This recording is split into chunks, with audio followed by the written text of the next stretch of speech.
माई के कि माई के कि माई के लेके आईता डोलिया ये बघऊ कहवा बाड़ना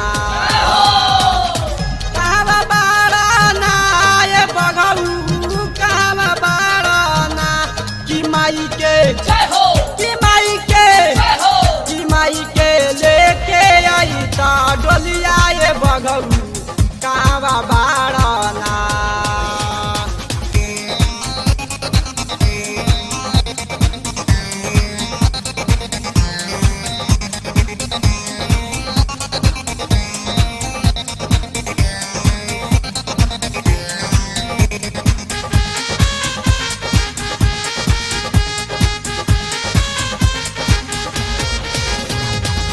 निमिया के डढ़िया से पूछनी भैरो भैया से तू ही बतावा पवन पुत्र पारू हवा मैया के।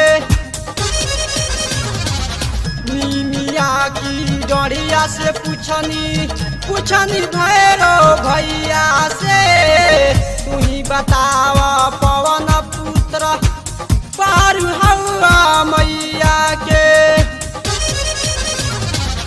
खोजतिया ना हो बजनिया खोजतिया ना कि माई के कि माई के कि माई के लेके आईता डोलिया ये बघऊ कहवा बाड़ना।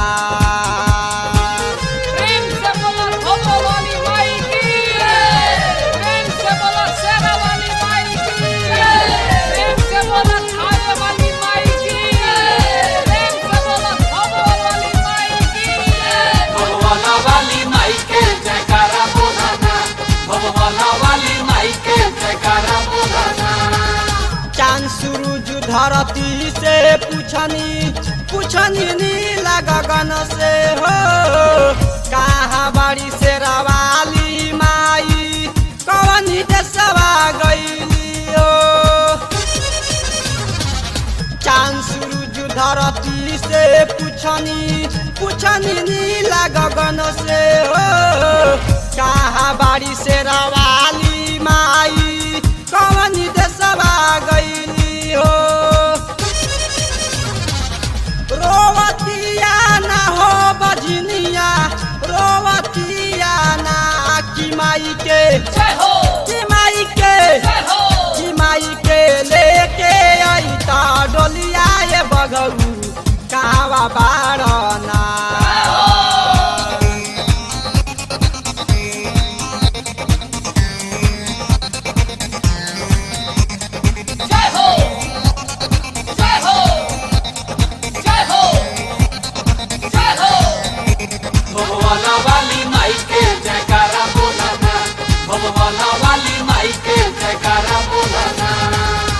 संजराही देखा हो बबुआ कहवा मैया रुक गईली हो तेर बड़ी भइले मुन्ना कहवा मैया सुत गईली हो।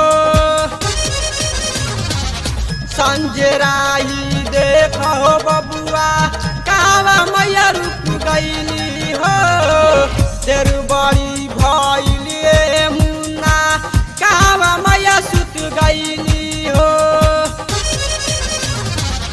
पूछतिया ना हो बजनिया पूछतिया ना कि माई के कि माई के कि माई के लेके आईता डोलिया ये बघऊ कहवा बाड़ना।